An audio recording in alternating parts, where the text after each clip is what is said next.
Welcome everyone, this is Honest Restart, and this time we're talking about how Nintendo's 2021 is going to be better than Nintendo's 2020.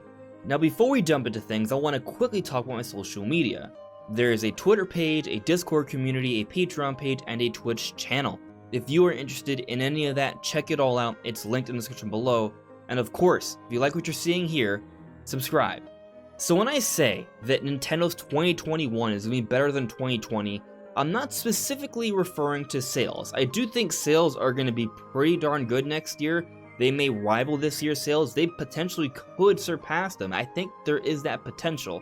But in terms of like individual software sales, it's kind of hard to imagine something beating out Animal Crossing New Horizons. What we've seen with Animal Crossing this year is kind of unprecedented for a single platform game. It sold over 20 million in like 6 months or something like that. It's the second best-selling game on Switch. It's been out for less than a year, and it's approaching 30 million copies sold. That's how incredible it's done. And just for the record, Nintendo has improved their forecast for this year. They've upped it by 5 million. The Switch has sold over 68 million. It's doing incredibly well, and a lot of this success can be attributed to the pandemic. A lot of people have been locked down, social distancing, so a lot of people have a lot more free time than they normally do, and a lot of people have decided to buy a Nintendo Switch and get a whole bunch of different games for the Switch, including Animal Crossing New Horizons. That's the big one. So next year, we'll probably still be dealing with the effects of the pandemic, but we've kind of learned to live with it this year, and things will hopefully be getting a lot better by next year. I think most people expect things to improve by next year significantly. So that big rush of sales that came from the pandemic probably won't be the same next year. I doubt that. But next year, I think things are going to be a lot better in terms of the quality of games, in terms of the amount of games, and even in terms of improvements in hardware. Nintendo next year, in my opinion, is going to have one of, if not their best years ever. It's going to be very competitive. The next generation systems are coming out now, but they're not going to really hit their stride until next year. That's when all the big, awesome games are coming out, and that's when the systems are going to be more readily available so they can meet with demand, and that's the time that Nintendo's going to really have to bring their A game so they don't lose the spotlight, so they don't lose sales, and they still maintain their success they've had with the Switch. So from a sales perspective, Nintendo is going to bring their A game in order to compete. I think they're going to be really good. Now, how good? Well, we'll get into that in a little bit, but I first want to talk about this year and sort of how I would say subpar it's been. Again, sales-wise, as I've already talked about, it's been incredibly strong for Nintendo, and there have been some quality products that have come out this year. I'm not trying to say that the things we've gotten from Nintendo this year are bad. They are good as individual things. They are great. There's a lot of really high quality content that Nintendo has provided for us this year, but when you compare it to other years, or what I believe we'll be getting next year, it definitely pales in comparison. So let me just put this into perspective. In terms of ground up new games that have been developed by Nintendo, for this year we got Animal Crossing New Horizons, Paper Mario the Origami King, and 51 Worldwide Classics. That's it. Everything else is some sort of remastered content, or it's a game being developed by one of Nintendo's partners. So the big holiday game for this year, while it has had some help from the Zelda team, this is being made by Koei Tecmo, a third-party developer and publisher. Hyrule Warriors Age of Calamity is going to be great, but it's not going to be a Breath of the Wild 2 or a Metroid Prime or a Super Mario Odyssey or Mario Kart 9. It's not going to be that. And from what people played of the demo, while I do think it's a pretty good, fun game, it's definitely not going to be a Game of the Year candidate kind of game. It's not something I would consider a AAA effort. It's not quite that. It's going to be great. I'm really excited for all the Breath of the Wild lore. I'm going to get the game. There's going to be hundreds of hours of gameplay potentially there, and it's going to be fun. But in terms of comparing it to Nintendo's best content, it just isn't that from what we've seen so far, and I don't expect it to be because it's a Muso game. There's a certain standard with that doesn't quite measure up to Nintendo's very best games, but still, it's a high quality product that we will have for the end of the year. But the point I'm getting at here is that in terms of brand new original content from Nintendo for 2020, it's been pretty limited. Most of the games we've gotten this year have been some form of repurposed content. Tokyo Mirage Sessions, Pokemon Mystery Dungeon, Xenoblade Chronicles Definitive Edition, Super Mario 3D All-Stars, Pikmin 3 Deluxe. All of these games have helped to sort of fill up the gaps in the year, but they aren't brand new games. They're either remakes or remasters, things of that nature. So really, this year, compared to other years, especially for the Switch, it definitely leaves a lot to be desired. If you're not a big Animal Crossing fan, this year is subpar. And I just want to stress for at least a second time that I'm not saying that the games that we've gotten this year have been bad. And I'm not saying that I haven't enjoyed my Switch this year. I have. I've been playing it just as much as I always have, maybe more. But it doesn't change the fact that there's a whole bunch of really good games that Nintendo has been internally developing, and they have not come out this year. Nintendo has been holding back for a time where they really need it. And I'm not just referring to things they had planned for next year, but also a lot of things that they had planned for this year were delayed. Bravely Default 2, No More Heroes 3, even though technically it's not a Nintendo published game, it's a widely anticipated third-party exclusive that's also coming next year. Both those games are supposed to come out this year, and that sort of weakened this year's lineup as well. But on top of that, it's been widely speculated 3D World Deluxe was supposed to come out this year, and it's coming out early next year instead. And even if we were to get those 3 games in this year, 3D World Deluxe would be another remaster or Wii U enhanced kind of game, and No More Heroes 3 is a third-party exclusive, and Bravely Default 2 is being developed by Square. Nothing internally developed by Nintendo that's a brand new product. I think the reality of the situation is that Nintendo never intended 2020 to be a really, really big year for them. Perhaps in 2019 they were considering coming out guns loaded, but as they sort of understood where their competition was and where they were with their development of their products, like their revision that can be coming up and their software, they decided 2020 should be what it is. And because of the pandemic, it ended up being a little bit weaker than expected, but still, like I said for multiple times, good stuff, but it could have been a lot better. Which brings me to next year. How is next year going to be better?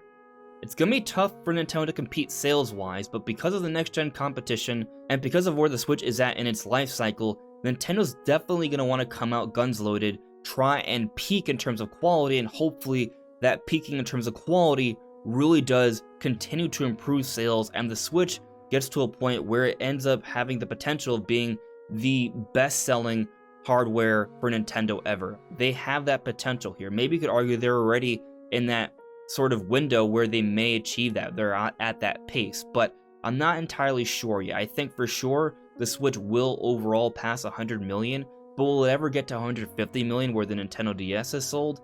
That's what I'm sort of thinking right now. Can Nintendo get to that level? Because at this point, I've already decided that for sure the Switch will pass 100 million. In fact, recently on Twitter, I made a prediction that the Switch will pass 100 million by their 5th anniversary. We're still not even at the 4-year anniversary. That's going to be next year in 2021 in March, the beginning to close out their fiscal year. A year from then, I do believe the Switch will pass 100 million. At this point, they're about 30 million away. I think that could definitely happen, especially considering how strong I think 2020 was going to be. But now let's actually talk about why I think 2021 was going to be so strong, beyond just the fact that Nintendo has an apparent need to do so to improve sales potential and also compete with the next generation competition. There's reason to believe that Nintendo is going to be coming out with a Switch revision next year.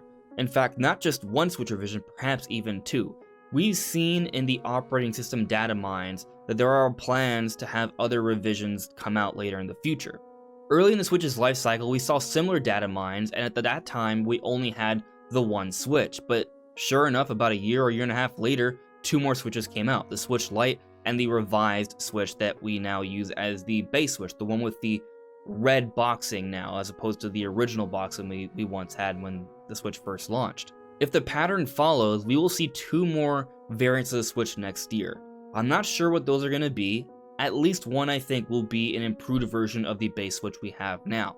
According to Bloomberg, this Switch will have improved screen technology, potentially even 4K capabilities, and it's definitely going to be a more powerful Switch that will make games look and run better. How much better? That's hard to say. We're going to have to wait until Nintendo fully announces things here, but it does seem quite likely that some sort of Switch revision is coming out next year. And let's just get the reports and rumors out of the way. Simply in terms of timing, it makes sense. Nintendo is treating this kind of like the 3DS. The 3DS had several different revisions. These revisions continually help to improve 3DS sales, giving it more life, more longevity, and simply appealing to different types of audiences.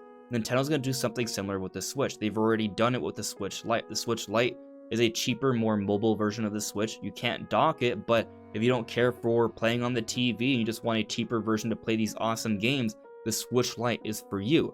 Of course, you have the base hybrid Switch, but on the Switch, there is already a demand for higher fidelity games. A lot of big AAA games look kind of blurry, and things on Switch just don't run as well as the other platforms like Xbox and PlayStation. Especially with the next generation competition coming out, the differences are going to become even more apparent. So because of that, there's definitely going to be an audience to have improved visuals for the Switch. So I think it's very likely that this Switch revision that's being reported by Bloomberg makes sense, and Nintendo's going to bring something out to appeal to another audience to improve the longevity of the Switch, giving fans and consumers more options, and it's going to be another SKU out there that will improve Switch sales. In terms of another potential Switch revision, I'm not sure what that would be. There has been some speculation that maybe it would be like a docked-only Switch that can play only on the television. I think that's possible. I think for sure they need to release basically an improved version of what the Switch is now, so it needs to stay a hybrid. But as another option, one on top of the base Switch, this Switch Pro or what have you, and the Switch Lite, maybe there's room for that as well, where it only docks for those who don't care for mobile gaming and just want a pretty decent fidelity looking kind of game on their TV that's from Nintendo. Maybe that option will also work out for them. I think there's maybe that kind of potential, and another possibility is a Switch that's geared for VR. We saw Nintendo play around with that idea with Labo VR. They may have a catered Switch VR system in the works as well. Regardless of which kind of Switches we get next year in terms of revisions, we're gonna see some revisions. That's what seems likely, and those revisions will appeal to more consumers and thus increase more sales, but also give us other options that are fun and appealing. Next year, we could have the best looking versions of our games on this Switch revision. We could have Switch games, Nintendo games, perhaps Breath of the Wild or Mario Odyssey being upscaled to 4K. If that happens, that's obviously an improvement, and that's something that a lot of us fans are going to be really excited about. I know I'm going to be excited about the potential of playing my Nintendo games in some form of 4K, even if it's not native, because, well, that's just unlikely considering the Switch's mobile hardware. And with different revisions potentially coming out next year, and with the next generation competition sort of raising the bar of value with products and such, Nintendo may even consider a price drop. At this point in the year where we're at right now, I don't think that's going to be happening. I do not think Nintendo will drop the price of the Switch going into the holidays, mainly because they're actually increasing the forecast of their Switch sales, because they're actually getting increased sales. They're not seeing any sort of dips with their hardware sales. If they're not seeing any dips with their hardware sales, that means that they don't actually need to drop the price. Normally, when price drops, it's because they're seeing a dip in sales and they want to try and pick that up again. But right now, the Switch's value is holding strong in terms of the eyes of the consumer, and it's selling really well. But next year, things might change a little bit. The effects of the pandemic may not be as strong in terms of boosting Nintendo's sales. The next generation competition, as I said repeatedly, will be coming out next. Well, it's coming out this year, but it's going to be going really strong next year. And there's going to be a lot of really compelling cases for the competition. Fans may go in that direction instead. So at that point, Nintendo may consider some sort of price drop. I think there's definitely potential there. So between Switch revisions and a price drop, sales are definitely going to be really strong, and obviously that is something nice for us fans. But what was really getting me excited here are the games. 2021 could be the peak year for the Nintendo Switch when it comes to content. And we've talked about this on the channel already, but consider this. Not only do I think we're getting some really amazing first-party games I'll talk about in a little bit, but also third-party games. We already have some confirmations already. No More Heroes 3 is coming out next year. Shin Megami Tensei 5, a game we've been waiting for since the beginning of the Switch, is coming out next year. And Monster Hunter Rise, which I believe will be the best-selling third-party game on Switch, is also coming out next year to close the fiscal year. And as of the recent Partner Direct, we're seeing announcements for some different high-quality AAA games, but in cloud version forms. So we may start to see even more third-party games come to the Switch. They may be cloud editions, but still there's going to be a lot more high-quality third-party content that will become available next year. It seems like the Switch is finally getting to a point where developers have decided to actually develop games ground up for the Switch, or just at least provide cloud versions, and we're either seeing some awesome AAA games come in the cloud form if they're multi-plats, but if they're developed ground up for the Switch, we're seeing those in 2021. As I've already mentioned, Monster Hunter Rise and Shin Megami Tensei 5 are two really big ones. We may be seeing more announced for next year as well. It seems like we're at that point in the development cycle for third-party developers. But now let's actually talk about the big Nintendo games. So, remember how earlier in this video I was talking about how in 2020 there weren't any really big internally developed Nintendo games?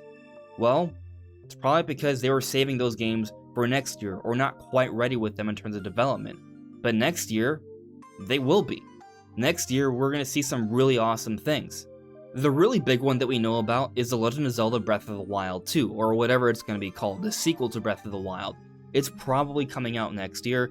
Zelda's 35th anniversary is next year, and based off the trade markings we've seen for both Mario and Zelda, the pattern is suggesting Nintendo will definitely be strongly celebrating Zelda's 35th anniversary, and that may not just include Breath of the Wild 2, which could be the game of the year next year, and potentially maybe the best game of all time, because it's going to be an improvement upon Breath of the Wild, which is in that conversation already, but also we could be getting a Zelda collection to sort of match up from what we've seen with 3D All-Stars. That also makes a lot of sense, and it would fit really well for the Zelda anniversary, and we might even see it come alongside a Switch revision or Monster Hunter Rise early on in 2021. But going beyond Zelda, it's also been a while since we've seen a product from the Mario team. Mario Odyssey came out holiday 2017, and even in early 2017 it was reported that the game was pretty much near done or near completion at that point. In other words, the Mario team hasn't released anything in years. 2021 could be the year where we see that. It could be a sequel to Mario Odyssey 2 or something else that's on that level, a big major game that was made by the Mario team, the team responsible for Mario Odyssey, one of the best games on Switch. And another big Nintendo team that hasn't come out with anything in a while is the Mario Kart team. You see, the Mario Kart team is also responsible for ARMS, and that also came out in 2017, and we haven't seen a brand new ground-up Mario Kart game for Switch either. Mario Kart 8 Deluxe is approaching 30 million in sales. It's the best-selling Switch game. Nintendo may not come out with another Mario Kart, but either way, the Mario Kart ARMS team hasn't come out with a big new game since 2017. 2021 is 4 years after that. So we're looking at a situation already, guys, where we have Breath of the Wild 2 that seems primed to be coming out in 2021, but also the 3D Mario team and the Mario Kart ARMS team haven't come out with anything since 2017 either. So all of these big developers that made awesome games for 2017 are now at a point where their next games may be ready 4 years later for 2021. And that doesn't even take into consideration what Monolith Soft may be working on. They have several studios now. They're responsible for Xenoblade. They may have something that's ready for next year, or we may at least see it announced next year. And 2021 will be 2 years after Fire Emblem Three Houses. We see Fire Emblem games with some regularity, so it wouldn't shock me if there is some sort of sequel using the same engine of Three Houses that's close to being ready by 2021, if not 2022. The next Fire Emblem game may not come out next year, but it's definitely deep into development and it's not too far off. And I haven't even talked about Pokémon. Pokémon, usually we get a mainline Pokémon game every single year. There are the occasional exceptions. Last year, or rather, I mean this year I should say, 2020 was one of those exceptions. We got DLC instead. Meaning that in 2021, especially for the 25th anniversary for Pokémon, they're probably going to have some sort of big new Pokemon game. I don't think it's going to be the next generation. I think we're probably have to wait a little bit later, perhaps the year after, but usually there's at least one more game in a generation, and I'm thinking it could be either Let's Go Johto or a Sinnoh remake. Something like that also seems likely to be coming out next year. And this Pokemon game that's being made by Game Freak has nothing to do with new Pokemon Snap, another awesome Pokemon game that's almost certainly coming out next year. And even with everything I've mentioned, I haven't even touched Metroid yet. Recently, we've gotten information about even more hires for Retro Studios and that they're expanding their headquarters. Retro Studios is growing and getting bigger, and we know they're working on Metroid Prime 4, but they also haven't come out with a game since 2014 with Donkey Kong Tropical Freeze. They might have another game that's near completion that could be coming out next year before Metroid Prime 4. That's a possibility. It's also possible that whatever they had in the works, that's either been canceled or delayed, and they're just working on Metroid Prime 4. But either way, there's that potential of seeing a game from Retro Studios as well. And on the note of Metroid, because I don't think Metroid Prime 4 is coming out next year. If it does, oh my god, that would be amazing. But even if we don't get Metroid Prime 4, there's still the other 2 Metroid games that we've been talking about this channel that are likely in development. One of them being Metroid Prime Trilogy HD. With the Metroid 35th anniversary around the corner, I think there's definitely a decent chance that Nintendo may use that as an opportunity to start marketing the Metroid franchise, building up attention and spotlight for this series, so when Metroid Prime 4 does come out, I'm going to assume in 2022, they will have an even better chance to sell really well. So I think Prime Trilogy likely is coming out next year, and there's also the 2D Metroid game that I think has probably been in development for a few years, likely by Mercury Steam, the team that gave us Samus Returns on the 3DS. So that's another game that could be coming out next year as well. And I'm sure there are other Nintendo games that I haven't considered that also could potentially be coming out next year. But from everything I've already mentioned, a brand new big Zelda, a Zelda collection, a Prime Trilogy, a 2D Metroid, a game from the 3D Mario team and the Mario Kart team, whatever Monolith Studios could be working on, but whatever Retro Studios may have been working on, the different Pokemon games, and all the third-party games we're seeing that could be coming out next year, there's a whole bunch of potential in terms of really high-quality content, and next year could potentially be the Switch's peak year. It could be a year that's better than 2017, because the same teams that came out with games in 2017 now are likely finishing the games they've been working on the last 3 to 4 years, and they all could be coming out next year. In other words, in terms of quality, I'm pretty sure that 2021 is going to be much better than 2020. And in terms of sales, well, with a Breath of the Wild 2 and potentially a Mario Odyssey 2 and a brand new Pokemon game and new Pokemon Snap and a Metroid game and maybe a Mario Kart game or some other big multiplayer game and price drops and Switch revisions and some major third-party games like Monster Hunter and Shin Megami Tensei, there's definitely a possibility that sales-wise, yeah, 2021 could also surpass 2020, potentially. But what do you guys think? Do you guys think 2021 is going to be better in terms of quality and sales, or just one or the other? Or potentially neither? Let me know in the comments below. Anyways, everyone, this is On Just Restart. Thank you so much for listening and watching, and I'll see you all really soon. Take care.